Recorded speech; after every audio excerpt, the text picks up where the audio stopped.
নমস্কার, the story teller চ্যানেলে আজকের গল্প বিভূতিভূষণ বন্দ্যোপাধ্যায় রচিত সুলোচনার কাহিনী। গল্প পাঠে আমি অনিন্দিতা।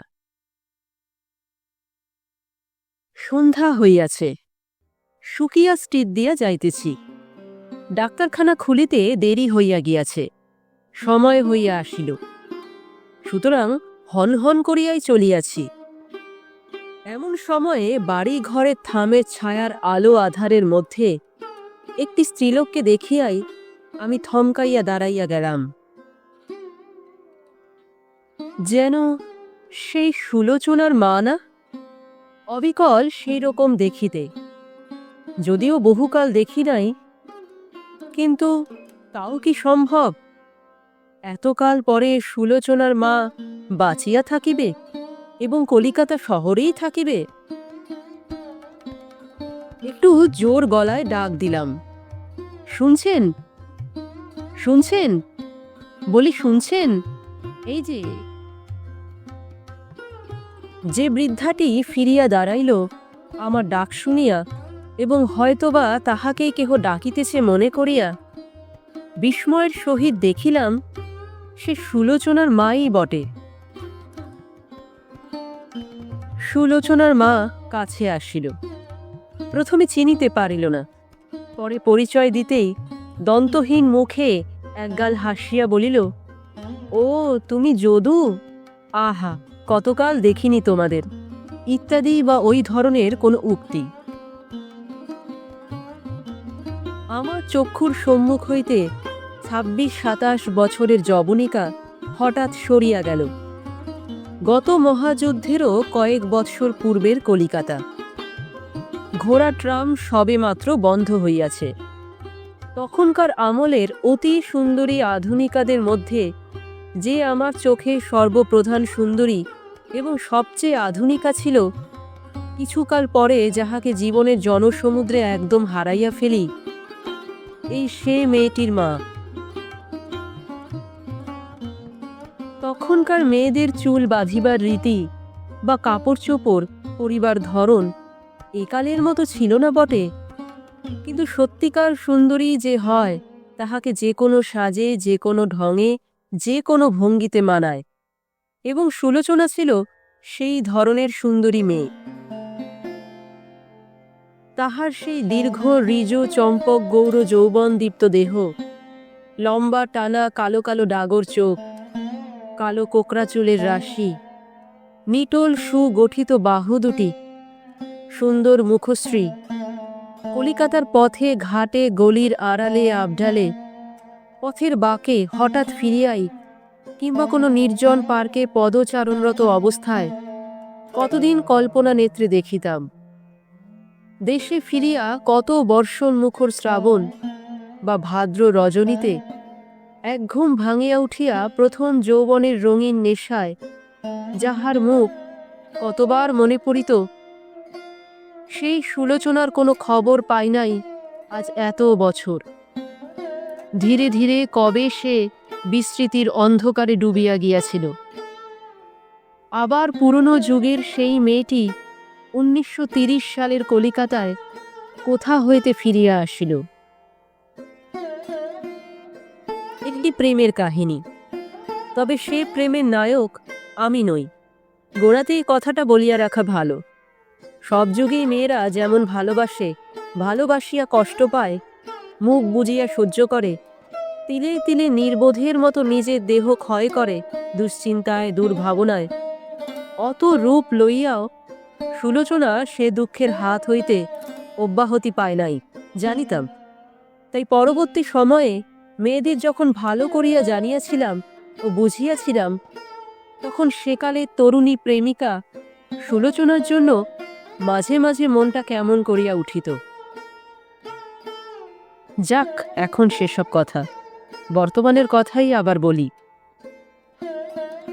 সুলোচনার মা অত্যন্ত বৃদ্ধা হইয়া পড়িয়াছে, আজ দেখিয়াই বুঝিলাম। কিন্তু সুলোচনার মা ভিক্ষা করিতেছে কেন? সুলোচনা কোথায়? কারণ ভিক্ষাই সে করিতেছিল। থামের পাশে দাঁড়াইয়া রাস্তার লোকের কাছে ২-১টি পয়সা চাহিতেছিল। আমি লক্ষ্য করিয়াছি। আমাকে পূর্ব পরিচিত বলিয়া বুঝিতে পারিয়া বৃদ্ধা একটু সংকুচিত হইয়া পড়িল।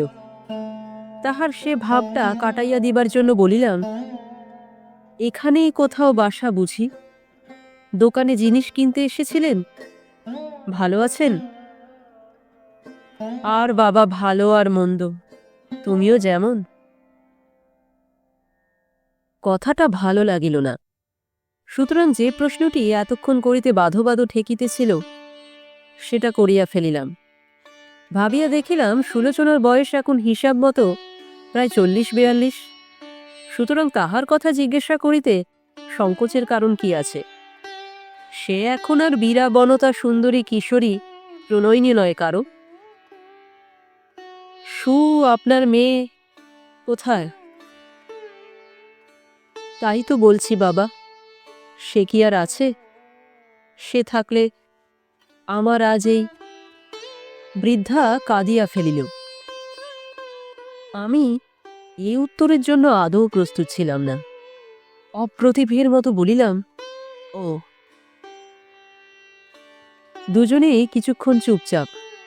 পরে আমিই বললাম, আজকাল আছেন কোথায়? রাস্তায় বাবা, গভর্নমেন্টের রাস্তায়। সবই বুঝিলাম। বড় কষ্ট হইল, এ কথা বলিলে ঠিক কথা বলা হইবে না। কষ্ট হইলেও বুড়ির জন্য হয় নাই। বুড়িকে কিছু পয়সা দিয়া বিদায় করিয়া দিব ভাবিতেছি, এমন সময় সে বলিল, তোমার সঙ্গে দেখা হয়ে বড় ভালো হলো বাবা।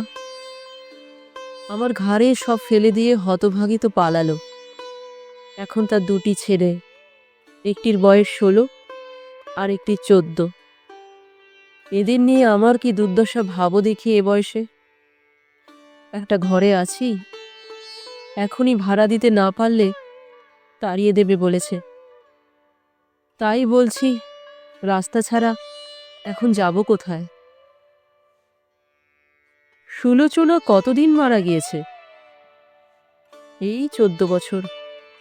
ওই কোলে ছেলেটি যখন 2 মাসের, সেই থেকে মানুষ করছি। আমার হঠাৎ একটি কথা মনে হইল।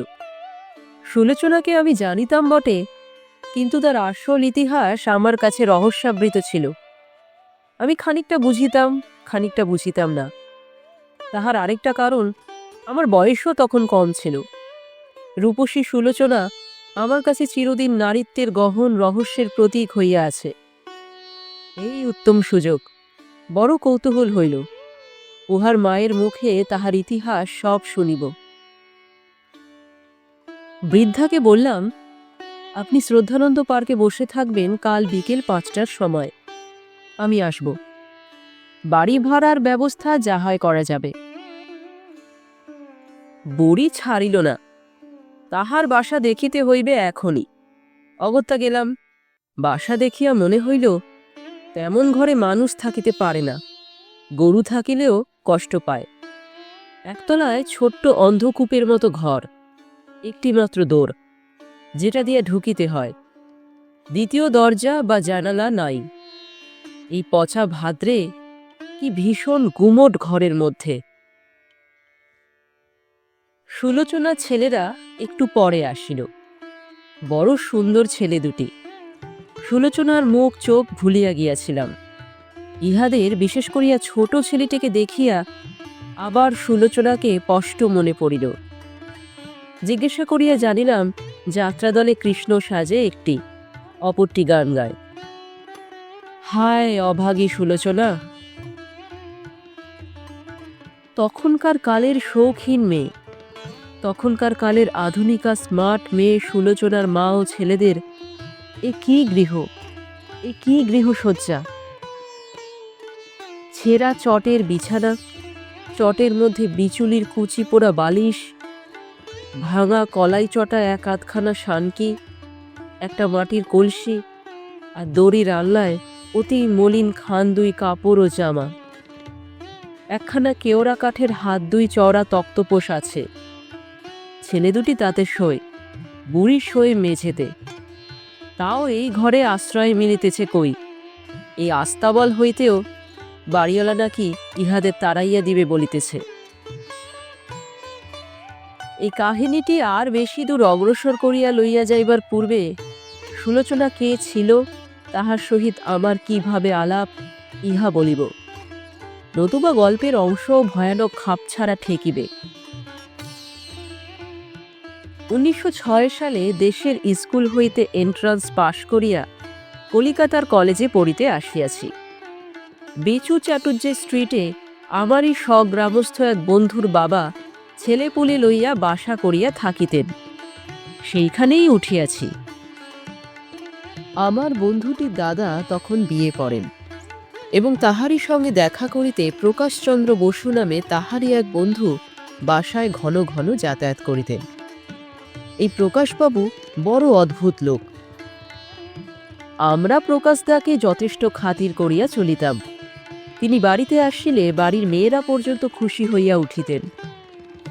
প্রকাশের জন্য এ খাবার করা, প্রকাশের জন্য ও খাবার করা, চা কোথায়, চায়ের ওপর পাতিবার কুশন কোথায়, মিনি তাহার হাতের উলের কাজ দেখাইতে ছুটিতেছে, ডলি পড়া বলিয়া লইবার ছুতা করিয়া প্রকাশদার সঙ্গে দুটি কথা বলিবার সুযোগ খুঁজিতেছে। প্রকাশদার কাছে যেন বাড়ি শুদ্ধ লোকের মন বাধা পড়িয়া গিয়াছে।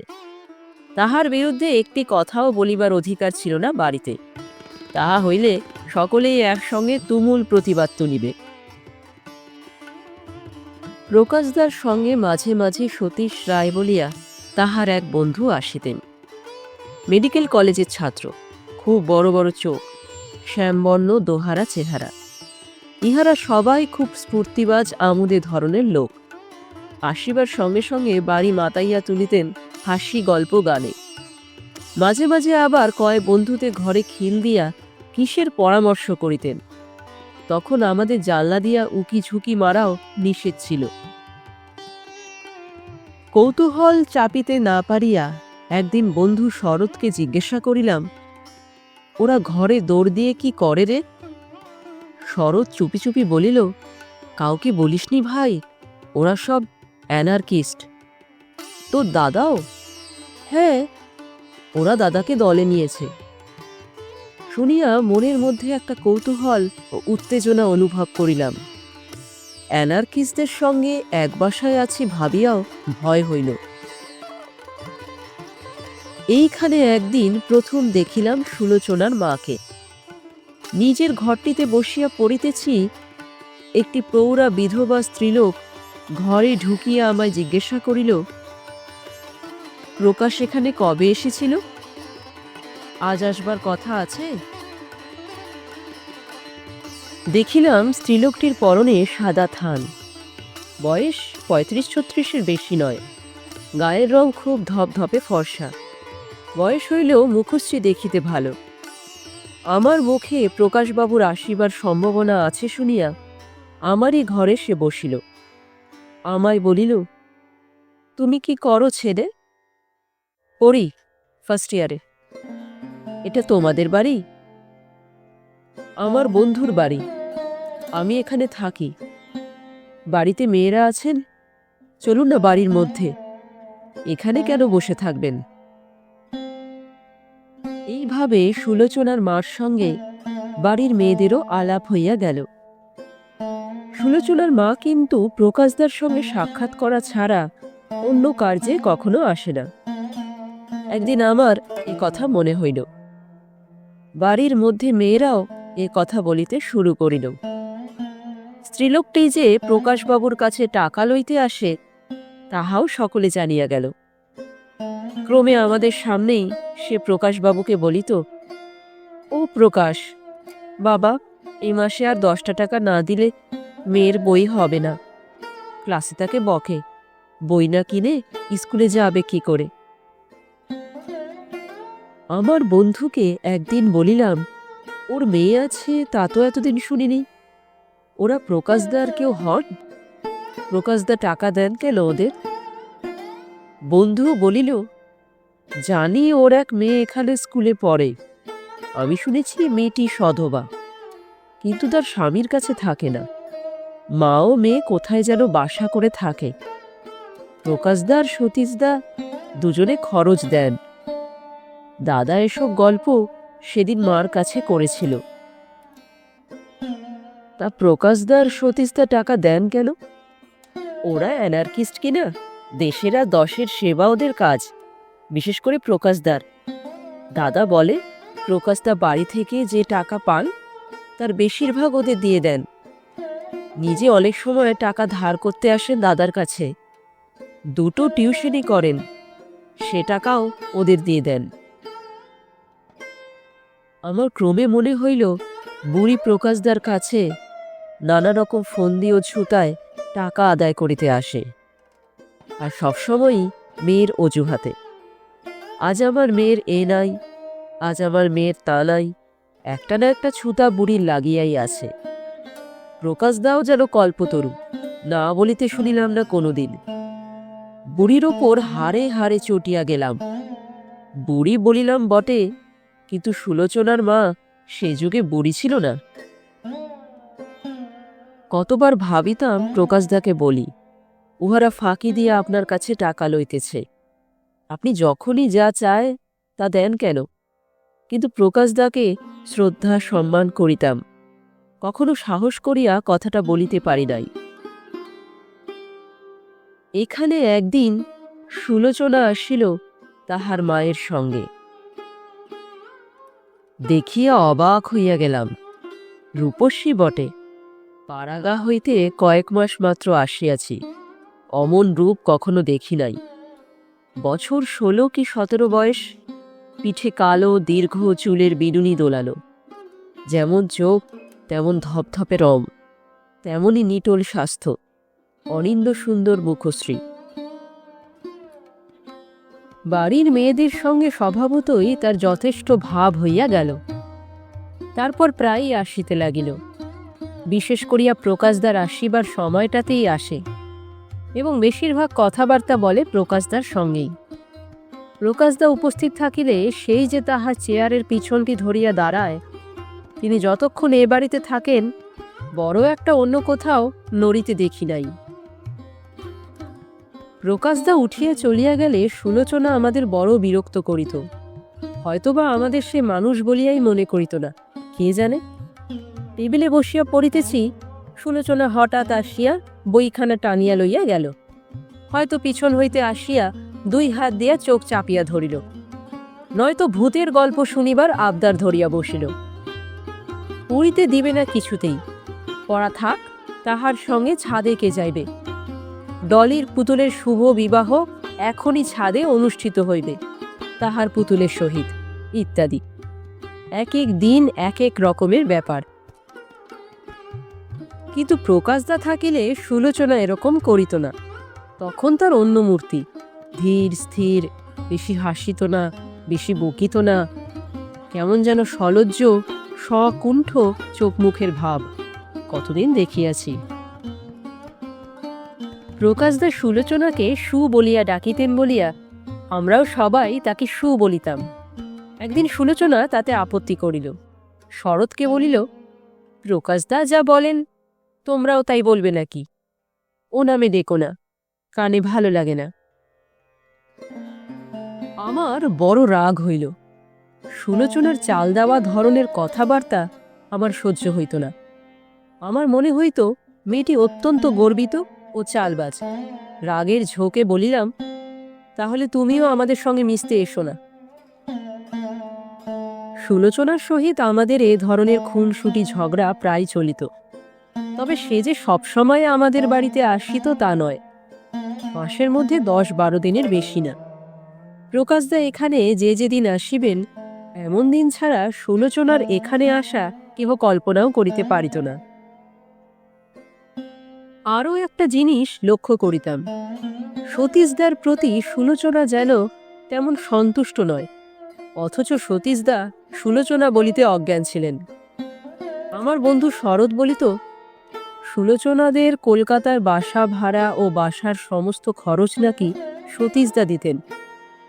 কিন্তু সুলোচনা সতীশদাকে কেন যে দেখিতে পারিত না, তাহা কি করিয়া বলিব। একদিনের কথা বলি। সেদিন সতীশদা আসিবার কিছু পরে সুলোচনা তাহার মায়ের সঙ্গে আসিয়া হাজির। সুলোচনার মা বলিল, সতীশ, আমাকে দক্ষিণেশ্বরে ঘুরিয়ে আনবে বাবা? সুলোচনাও বলিল, হ্যাঁ মামা, চলো, আমিও যাব। সতীশ বাবুকে সুলোচনা মামা বলিয়াই ডাকিত। সতীশদা হাতে যেন স্বর্গ পাইয়াছেন। তাহার চোখ মুখের খুশির ভাব দেখিয়া তাহাই মনে হইল। উৎসাহের সহিত বলিলেন, হ্যাঁ হ্যাঁ, বরং চলো, দক্ষিণেশ্বর থেকে আমরা বড়োয়ানগরের স্বামী অবধূতানন্দের আশ্রম দেখে আসব। সেও বড় চমৎকার জায়গা, গঙ্গার ধারে। সুলোচনার মা বলিলেন, তাহলে অমনি পেনেটির দ্বাদশ শিবের মন্দিরও দেখে আসি, চলো না। সুলোচনাও বলিল, বড্ড মজা হয় মামা, বড্ড মজা হয়, একখানা গাড়ি ডাকো। সতীশদা গাড়ি ডাকিতে গিয়াছেন। এমন সময় প্রকাশদা আসিয়া পড়িলেন। সুলোচনা তাহাকে অনেক অনুরোধ করিল তাহাদের সঙ্গে যাইবার জন্য। তিনি কেন যাইতে চাহিলেন না তাহা আমি জানি না। সঙ্গে সঙ্গে সুলোচনাও তাহার মাকে বলিল, সেও কোথাও যাইবে না, মায়ের ইচ্ছা থাকিলে তিনি একাই যাইতে পারেন। সতীশদা ইতিমধ্যে গাড়ি আনিয়া উপস্থিত করিলেন, কিন্তু ঘটনার নতুন পরিস্থিতি দেখিয়া বড় নিরুৎসাহ হইয়া পড়িলেন। প্রকাশদাও সুলোচনাকে যাইবার জন্য যথেষ্ট বলিলেন, এমনকি শেষে রাগও করিলেন। সুলোচনা কিন্তু কিছুতেই গেল না। অবশেষে বেচারি সতীশদার শুধু সুলোচনার মাকে লইয়াই যাইতে হইল। অবশ্য আমার বন্ধুর বাড়ির মেয়েরা কেউ কেউ সঙ্গে গেলেন। এতগুলি মেয়ে গেল, তবুও সুলোচনা এক পাও নড়িতে চাহিল না। বছর দুই এইভাবে নানা সুখ দুঃখের ঘটনার মধ্য দিয়া কাটিয়া 1908 সালে আমাদের বাসা উঠিয়া গেল। আমি কলেজের হোস্টেলে আশ্রয় লইলাম। সুলোচনাদের সহিত সম্পর্ক ঘুচিয়া গেল। আমার ছাত্রজীবনের বাকি বৎসরগুলির মধ্যে সুলোচনা বা তাহার মায়ের সঙ্গে চোখের দেখাও হয় নাই একদিনের জন্য। সতীশদাকেও আর কখনো দেখি নাই। ইহাদের না দেখিবার কারণও যথেষ্ট ছিল। পুলিশের চাপেই বাসা উঠাইতে হইয়াছিল। তবে প্রকাশদার সম্বন্ধে বিশেষ ঘটনা এই যে, আমার ছাত্রজীবনের 3য় বৎসরে প্রকাশদা অদ্ভুতভাবে নিরুদ্দেশ হইয়া গেলেন। আর কেহ কোনোদিন তাহাকে দেখে নাই। পূর্ববঙ্গের কোথায় স্বদেশী ডাকাতি করিতে গিয়া পুলিশের গুলিতে মারা পড়িয়াছেন, কয়েক বছর পরে এ কথা শুনিয়াছিলাম। বছর 5-6 পরের কথা। কলেজ হইতে বাহির হইয়া কলিকাতার বাহিরে চাকুরি করি। কি একটা ছুটি উপলক্ষে হাওড়া স্টেশনে নামিয়া শিয়ালদা দিয়া বাড়ি ফিরিতেছি। তখনকার আঙুলে শিয়ালদা নর্থ স্টেশন হয় নাই। যেখানে আজকাল নর্থ স্টেশনের সম্মুখে ভাড়াটে গাড়ির আড্ডা, ওখানে তখন অনেক চা, পান, শরবত ইত্যাদির দোকান ছিল। একটি দোকানে শরবত খাইতে গিয়াছি। দেখিলাম একটি ছোকরা এবং তাহার সহিত একটি সুবেশা তরুণী সেখানে দাঁড়াইয়া ভাড়ে করিয়া শরবত খাইতেছে। 2-1 গোপনে মেয়েটির দিকে চাহিয়া দেখিলাম। বয়স 22-23 হইবে। চোখ যেন ফেরানো যায় না তাহার দিক হইতে। না, অপূর্ব রূপসী বটে মেয়েটি। আমি শুধু চাহিয়া নাই, আশেপাশের অনেকেই দেখিলাম আমার দশা। হঠাৎ আমাকে ভীষণ চমকিত ও আশ্চর্য করিয়া দিয়া তরুণী আমার একেবারে সামনে আসিয়া হাসি মুখে বলিল, আরে যদুদা যে! বলিয়াই সে আমার পায়ের ধুলা লইয়া প্রণাম করিল। চিনিতে অবশ্য বিলম্ব হইল না।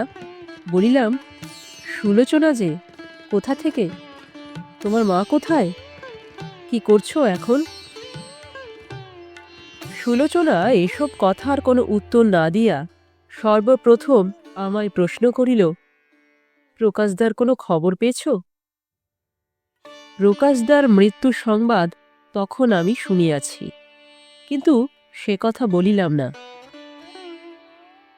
সুলোচনা আমায় ছাড়িতে চায় না। তখনকার পরিচিতদের মধ্যে এ কেমন আছে, ও কেমন আছে, আমার বন্ধু শরৎ এখন কোথায়, তাহার দাদা বিনোদ কি করে, তাহাদের বিবাহ হইয়াছে কিনা, নানা মেয়েলি প্রশ্ন।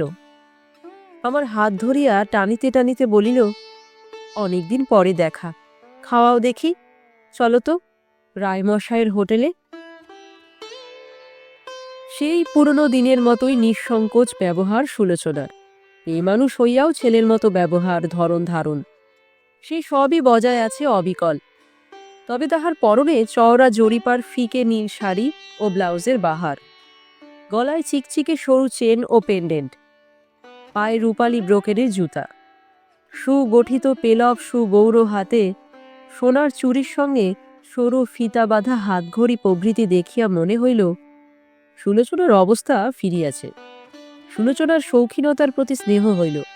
এমন সুন্দরী মেয়েরা বেশভূষা না করিবে, সেন্ট পাউডার না মাখিবে, তবে সেসব সৃষ্টি হইয়াছে কাহাদের জন্য।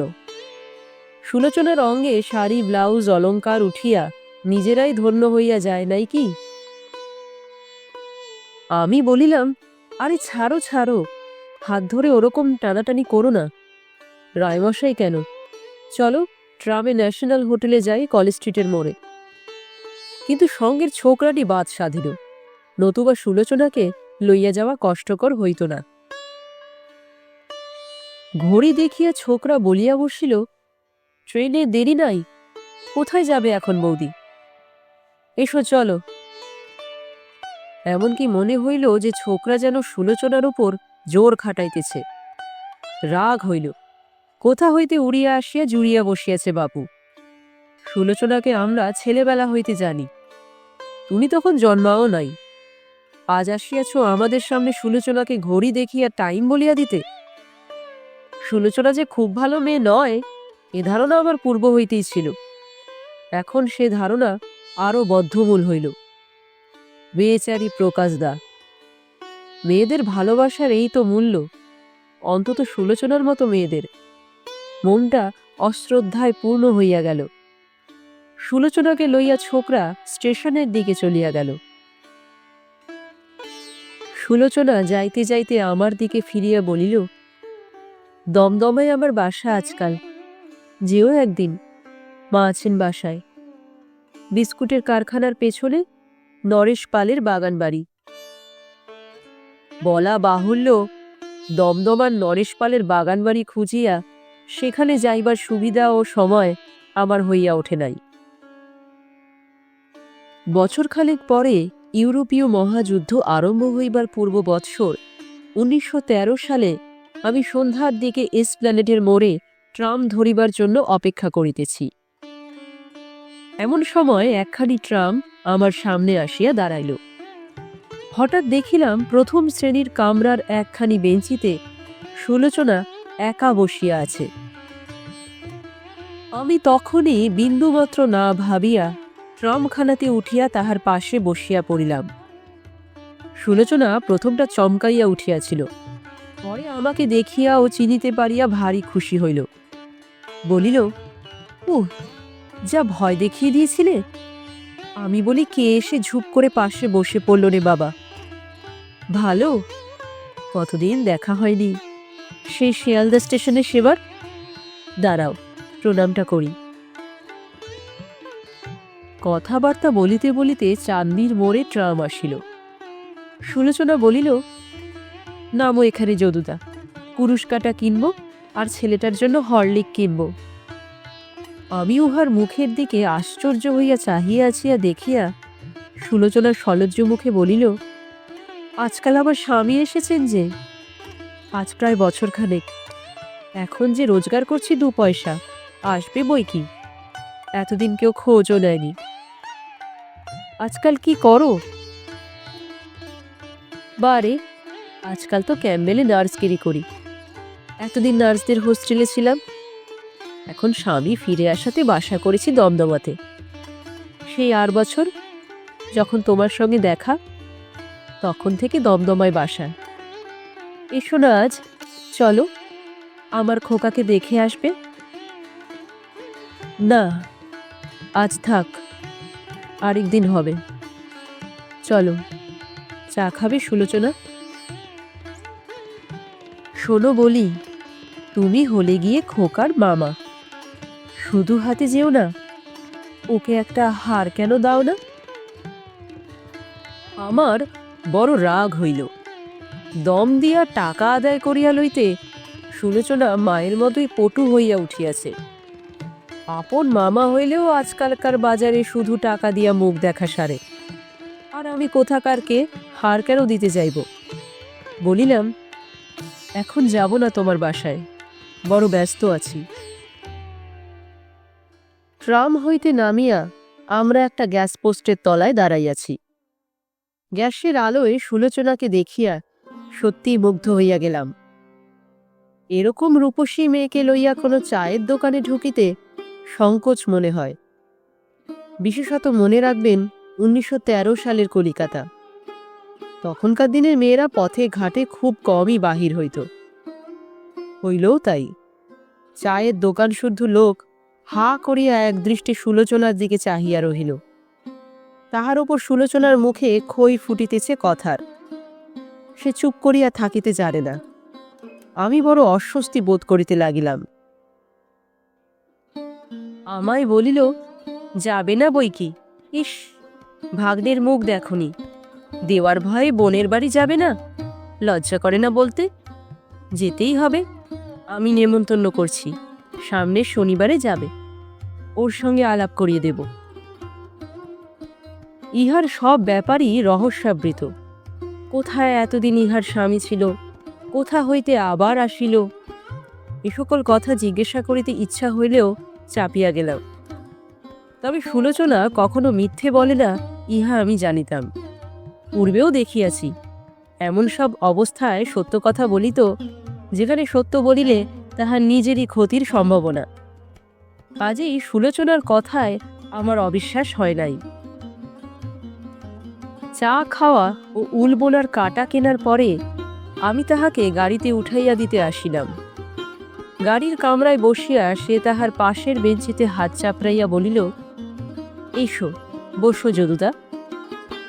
বলিলাম, আজ নয় সুলোচনা, মাফ করো, কাজ আছে। সুলোচনা অভিমানের সুরে বলিল, না থাক কাজ, এসো, আসতেই হবে। কত কথা আছে তোমার সঙ্গে, রাস্তায় দেখা, কি কথাই বা হলো?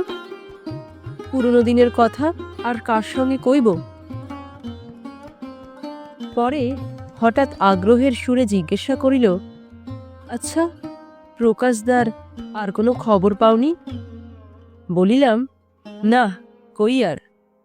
মনে মনে ভাবিলাম, সে কথা জেনে তোমার লাভই বা কি এখন? বেঁচে আছেন নিশ্চয়ই, তবে পুলিশের ভয়ে লুকিয়ে আছেন বলে মনে হয়। তার কথা যে কইব, এমন আর লোক কই তুমি ছাড়া?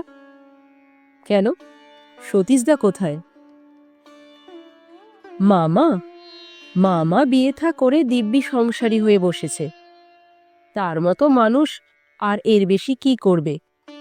প্রকাশদার মতো কি সবাই? গাড়ি ছাড়িবার ঘণ্টা দিল। সুলোচনা বিস্ময়ের সুরে বলিল, সত্যি আসবে না নাকি যদুদা? এসো বসো। বলিয়া আমার হাত ধরিতে গেল। তখন কি জানি সুলোচনার সহিত এই শেষ দেখা। 17-18 বৎসর পূর্বের কথা এসব। সুলোচনার মা পার্কে আসিল। তাহাকে বাড়ি ভাড়ার টাকা মিটাইয়া দিয়া বলিলাম, এখন বলুন তো, আমি অনেক কথাই জানতাম না আপনাদের সম্বন্ধে। যা জানি ভাষা ভাষা জানি, সবটা বলুন। বেলা পড়িয়া আসিয়াছিল। পার্কে ছেলেমেয়েরা দোলনায় দুলিতেছে, চেঁচামেচি করিতেছে, ঘুগনি চানাচুর কিনিতেছে। সুলোচনার মায়ের নিকট হইতে নানারূপ জেরা করিয়া যে তথ্যটি উদ্ধার করিয়াছিলাম সেদিন, তাহা যেমন করুণ, জীবনের গভীর অনুভূতির দিক হইতেও তেমনি অপূর্ব। কিন্তু বৃদ্ধার কথায় বলিলে ঠিকমতো গুছাইয়া বলা হইবে না, তাই নিজে খানিকটা গুছাইয়া বলিবার চেষ্টা করিলাম। ওদের বাড়ি বর্ধমান জেলায়।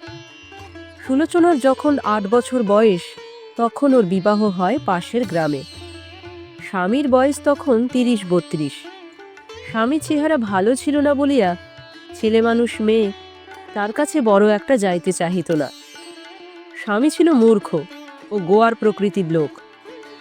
8 বছরের স্ত্রীর ওপর মারধর ও নানা রকম অত্যাচার শুরু করে।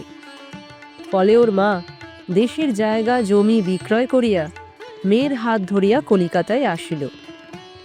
তখন সুলোচনার বয়স 10 বৎসর। উদ্দেশ্য মেয়েকে লেখাপড়া শিখাইয়া স্বাধীনভাবে থাকিবার কোনো সুবিধা করিয়া দিবে। কিন্তু তখনকার কালে মেয়েদের লেখাপড়া শেখা বা স্বাধীন জীবিকা উপার্জন প্রভৃতিকে লোকে ভালো চোখে দেখিত না। মা মেয়ের হাত ধরিয়া নানা জায়গা বেড়াইল। হাতের পয়সা সম্পূর্ণ নিঃশেষ হইয়া গেল, কিন্তু বিশেষ কোনো সুবিধা হইল না। এদিকে আরও নতুন উপসর্গ, মেয়ে অপূর্ব রূপসী, 10 বছরের হইলে কি হয় তাহাকে দেখায় 13-14 বছরের মতো। দুষ্টু লোকের চোখ পড়িল মেয়ের ওপর। একদিন সন্ধেবেলা বাড়ি ফিরিয়া মা মেয়েকে বলিল, চল আজ গঙ্গায় ডুবে মরব দুজনে, এখানে আর কোনো সুবিধে নেই। এবার মান যাবে, গরিবের কেউ নেই। মেয়ে তৎক্ষণাৎ রাজি হইল। রাত 9টার সময় মেয়ে বলিল, কখন আমরা ডুবব মা? অন্নপূর্ণার ঘাটে, চলো যাই। মা বলিল, এখনো সব ঘাটে লোক, এখন না, দেরি কর। রাত 10টার সময় মা মেয়ের হাত ধরিয়া বাগবাজারের অন্নপূর্ণার ঘাটে সিঁড়ি দিয়া নামিতে নামিতে চুপি চুপি জিজ্ঞাসা করিতেছে, হ্যাঁ রে, পারবি তো? বল, আগে থেকে বল, পারবি তো?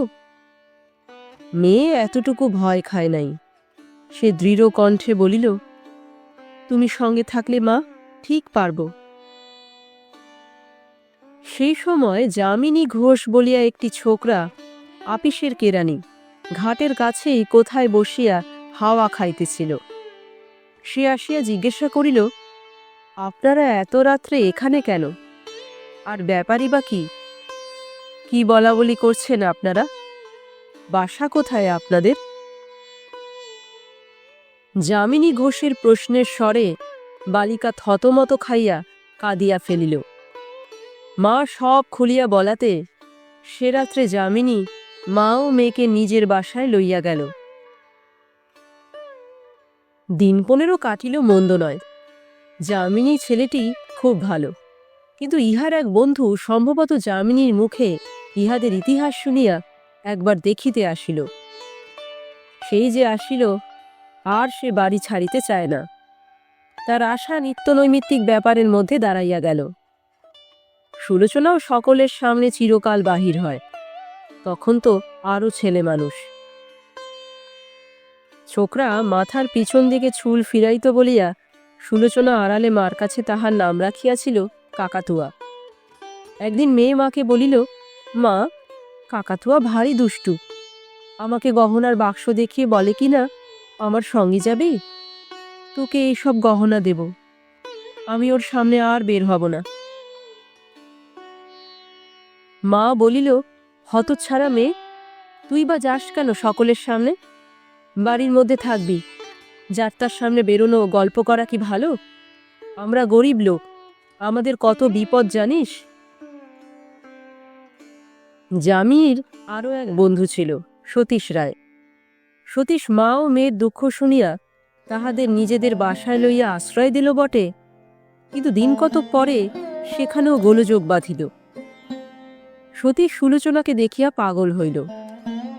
এমনকি সতীশের মা সুলোচনা বিবাহিতা জানিয়াও ছেলের সহিত বিবাহের প্রস্তাব করিলেন। সুলোচনার মায়েরও অনিচ্ছা ছিল না, কিন্তু সুলোচনা একেবারে বাকিয়া বসিল। মাকে বলিল, মেয়ে মানুষের কবার বিয়ে হয়?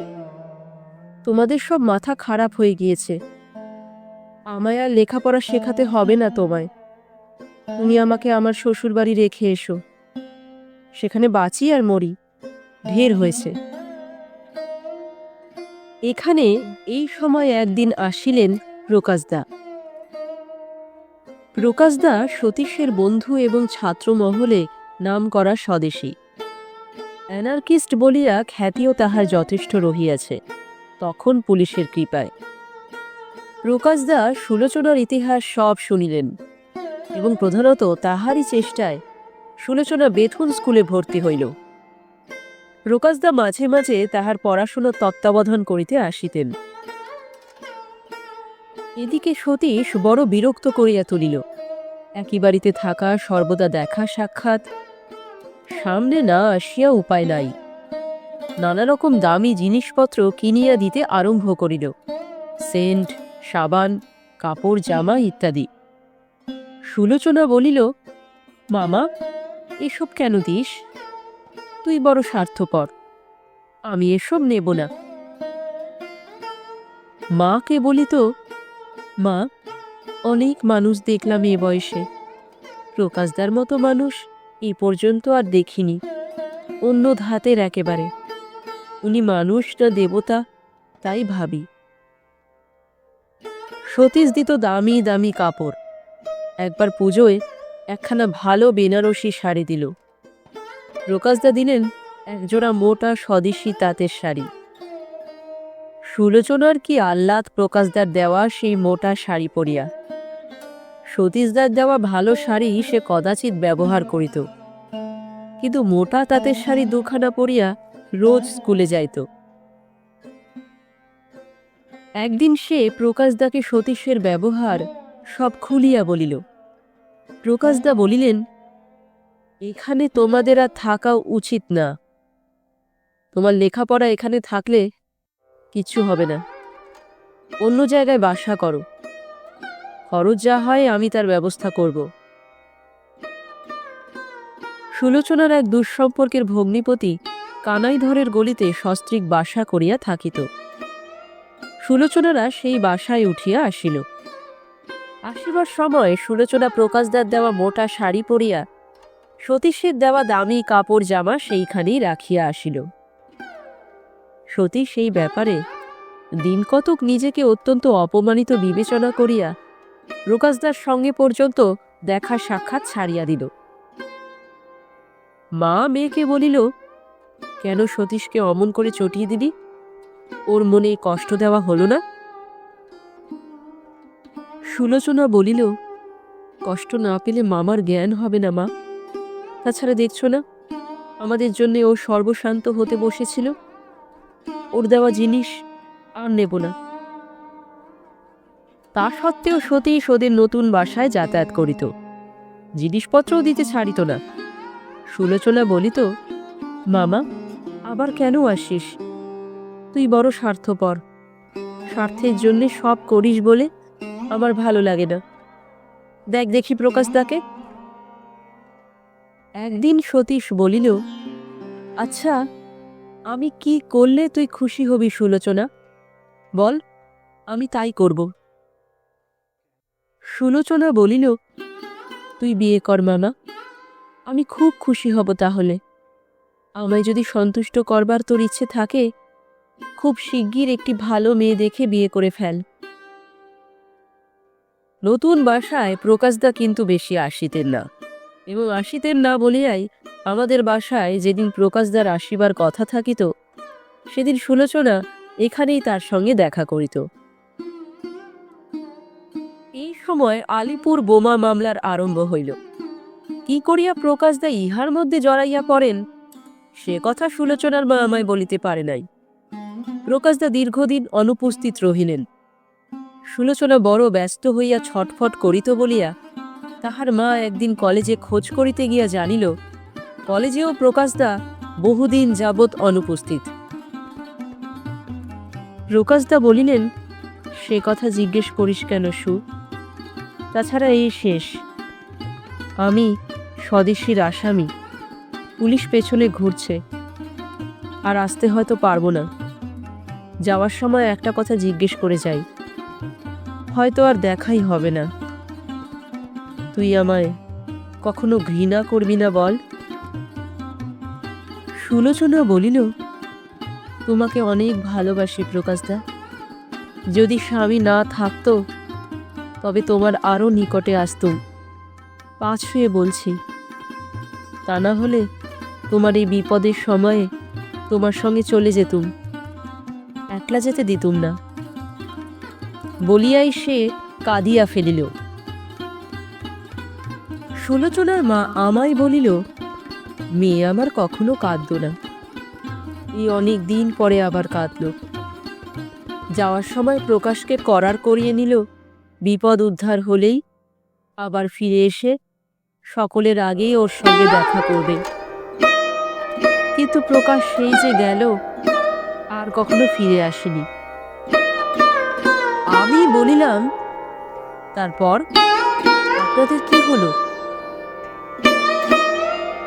তারপর প্রকাশ তো চলে গেল, শোনো সব কথা। বিশ্বাস করবে না হয়তো, এই কলকাতা শহরে সেই পোড়ামুখী মেয়ের আগুনের মতো রূপ নিয়ে সে কি কষ্ট কি বিপদ গিয়েছে আমাদের। দেখেছিলে তো তাকে? দেখেছিলাম বই কি। আবার সেই 20-22 বছর পরে শ্রদ্ধানন্দ পার্কে অপরাহ্নের মৃদু স্তিমিত রৌদ্রালোকে সুলোচনার সেই অপূর্ব সুন্দর কিশোরী মূর্তি স্পষ্ট মনের চোখে ফুটিয়া উঠিল। তার সেই ডাগর ডাগর চোখ, ঘন কালো চুলের রাশি, কথার সেই ভঙ্গি, চমৎকার মুখের হাসি, সর্বোপরি তার অনিন্দ মুখশ্রী। তখন সুলোচনাকে বুঝি নাই, চিনি নাই। অভিজ্ঞতার অভাবে দরুণ সুলোচনাকে সে সময় চরিত্রহীনা উশৃঙ্খল প্রকৃতির মেয়ে বলিয়া ভাবিয়াছি। শুধু আমি নই, আমার বন্ধুর বাসায় মেয়েরা সুলোচনা সম্বন্ধে এই মন্তব্যই হৃদয়ঙ্গম করিত। আমিও বিশ্বাস করিতাম।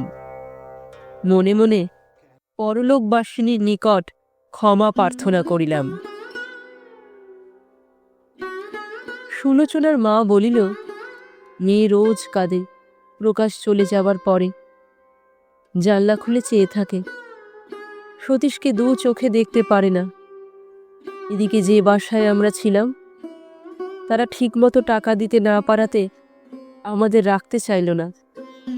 কালীঘাটে আমরা উঠে গিয়ে ছোট্ট একটি খোলার ঘরে আশ্রয় নিলাম। একদিন সেখানে এলো কোথাকার রাজার ম্যানেজার, 10,000 টাকার লোভ দেখালো, মেয়ের গা সোনায় মুড়ে দেবে। মেয়ে বলল, মা, চুলগুলো কেটে ফেলি, নয়তো আর পারি নে। আমি বাড়ি নেই, গুন্ডার দল বাড়ি ঘিরে ফেলেছে। বললে বিশ্বাস করবে না, এই কালীঘাটে, ইংরেজ রাজত্বের মধ্যে। মেয়ে মাথায় কেরোসিন তেল ঢালছে, চুলে আগুন জ্বেলে মরবে। এমন সময় আমি গিয়ে পড়লাম, লোক ডাকাডাকি করলাম, গুন্ডার দল পালালো। আমি জিজ্ঞাসা করলাম, সতীশদা যেত না বাসায়? যেত, টাকা দিয়ে আসতো আমার হাতে মেয়েকে লুকিয়ে। মেয়েও বড্ড নিষ্ঠুর ব্যবহার করেছে সতীশের সঙ্গে। একটা মুখের ভালো কথাও ইদানিং বলতো না। আগে আগে ওর চিঠির 1-8খানার উত্তর দিত, শেষে তাও বন্ধ করে দিল। আমায় বলতো, না মা, ওকে আসতে দিও না, ও যে সর্বশান্ত হলো আমাদের দিয়ে। কুকুরের মতো আমরা ওর টাকা খাচ্ছি কেন? ও বিয়ে থা করবে না আমাদের না ছাড়লে। এই সময় পাড়ার এক সহৃদয় প্রৌঢ় ডাক্তার নিজে চেষ্টা করিয়া সুলোচনাকে মেডিকেল কলেজে নার্সের কাজ শিখিবার জন্য ভর্তি করিয়া দিলেন। পাশ করিয়া প্রথমত সেই ডাক্তারের ডাক্তারখানাতেই কাজ পায়। কিছুদিন সেখানে কাজ করিবার পরে একদিন মাকে আসিয়া বলিল, মা, এই জগতে সব সমান, ওখানে আমার আর কাজ করা চলবে না, ছেড়ে দিয়ে এলুম। মাস 2 পরে ক্যাম্বেল হাসপাতালে কাজ জুটিল। তখন ওদের পটলডাঙায় বাসা। মা ক্যাম্বেলের গেট থেকে রোজ 11টার সময় মেয়েকে বাসায় আনে সঙ্গে করিয়া। তাহার মধ্যেও বহু বিপদ গেল। ক্যাম্বেলের নার্স সুলোচনার রূপের খ্যাতি তখন চারিদিকে ছড়াইয়াছে। ছাত্রমণ্ডলীর অনেকের বাসন্তী প্রেমের স্বপ্ন সে। কত প্রলোভন তাহাকে যে প্রতিদিন এড়াইয়া চলিতে হইত। গুন্ডার হাতে পড়িতে পড়িতে কতদিন বাঁচিয়া গিয়াছে। একদিন মাকে বলিল, প্রকাশদা ফিরে এসে এরকম দেখে খুশি হবে না। সে দেখে অসন্তুষ্ট হয়, এমন কাজ কখনো করব না। তুমি আলাদা ছোট বাসা করো, আমি ক্যাম্বেলে নার্সদের হোস্টেলে যাই। তাহাই হইল। হোস্টেলে দুজনের নাম দিল যারা দেখা করিতে পারিবে, স্বামীর ও প্রকাশদার। আশা ছিল প্রকাশদা একদিন হঠাৎ আসিয়া পড়িবেই। সুলোচনার মাকে জিজ্ঞাসা করিলাম, আচ্ছা, এরপরে কখনো প্রকাশদার পত্রটত্র আসত না? বুড়ি দীর্ঘ নিঃশ্বাস ফেলিয়া বলিল, কখনো না। মেয়ে প্রকাশদা বলতে অজ্ঞান, ভাবত প্রকাশ ফিরে আসবে। আমায় কতদিন বলেছে এ কথা। প্রকাশ দেখে খুশি হবে বলেই তো দমদমায় অতিথিশালা খোলা হলো ওর স্বামীকে নিয়ে এসে। আমি অবাক হইয়া বলিলাম, অতিথিশালা? সে কিরকম? মেয়ের খেয়াল এদিকে প্রকাশের নাম ক্যাম্বেলের হোস্টেলে লেখানো, ওদিকে দমদমার অতিথিশালা খোলা প্রকাশকে খুশি করবার জন্যে। প্রকাশ তখন মরে ভূত হয়ে গিয়েছে।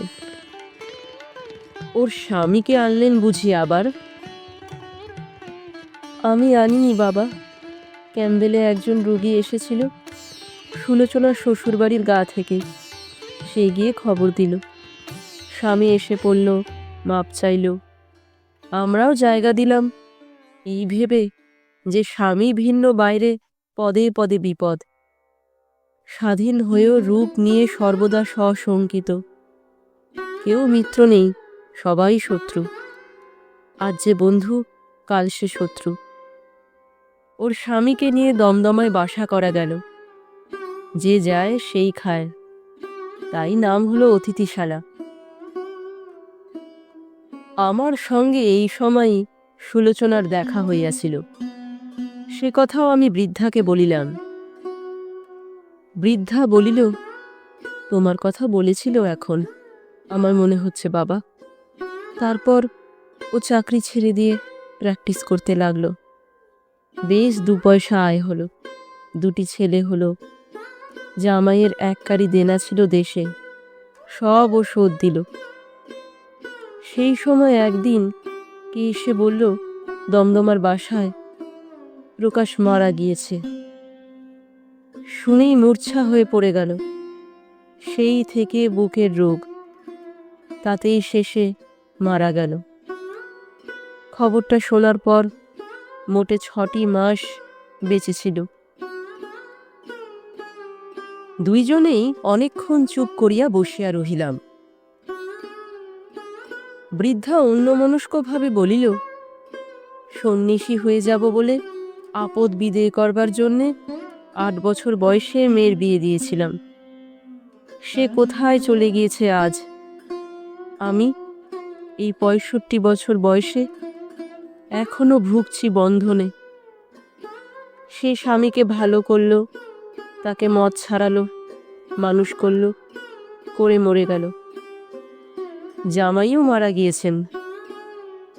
এখন আমি যদি মরে যাই, ছেলে দুটো নিরুপায়, কোথায় দাঁড়াবে? রাস্তায়, গভর্নমেন্টের রাস্তায়। আমার দিকে চাহিয়া বলিল, ইদানিং আমাদের বড় সুখ হয়েছিল, সে তুমি দেখনি। খাট, আলমারি, বাসন। সুলোচনা প্র্যাকটিসে বেশ রোজগার করত, টাকা জমিয়ে এসব করেছিল। শৌখিন ছিল খুব, সে তো তুমিও দেখেছ। ময়লা কি কুশ্রী জিনিস 2 চোখে দেখতে পারত না। হ্যাঁ, ভালো কথা মনে পড়ল। জামাইয়ের হাতে অনেক টাকা পড়ল মেয়ে মারা যাবার পরে। জামাই তেজারতি করতে গিয়ে হাওড়ায় জমি বন্ধক রেখে 2000 টাকা ধার দিয়েছিল। তারপরে সেও তো মরে গেল। হ্যান্ড নোটখানা এখনো আছে। হ্যাঁ বাবা, তাতে কিছু হয়? বুড়িকে বলিলাম, 14 বছর পরে সে হ্যান্নোটে আর কিছু হইবে না। রাখিয়া ঘরে জঞ্জাল বৃদ্ধি ছাড়া আর কোনো সার্থকতা তার নাই। হঠাৎ আমার একটা কথা মনে পড়িল। বলিলাম, আচ্ছা, ওর সঙ্গে একটা ছোকরাকে বেড়াতে দেখেছিলাম, সে কে জানেন? বুড়ি বলিল, শ্যামবর্ণ একহারা চেহারা তো, 22 বছর বয়স। ও তো তার দেওর, জামাইয়ের জ্যাঠতো ভাই, দমদমার বাসায় থেকে পড়তো। আমার কত দিনের ভুল ভাঙিয়া গেল। কি অবিচার করিয়াছি সুলোচনার প্রতি। সুলোচনা যে যুগে বাহিরে চলাফেরা করিত, সে যুগে মেয়েদের অমন ভাব কেহ পছন্দ করিত না বলিয়াই তাহার নামে নানা কথা উঠিয়াছিল। সেই তরুণীর সচেতন অন্তরাত্মা যাহাকে ভালোবাসিয়াছিল, তাহারই একনিষ্ঠ ধ্যানে সে দিনের পর দিন বৃথা অপেক্ষা করিয়া মরিত আশার কুহকে। ক্যাম্বেলের সামনে দিয়া ট্রামে যাতায়াত করিবার সময় অভাগী সুলোচনার কথা আজকাল বড় মনে পড়ে।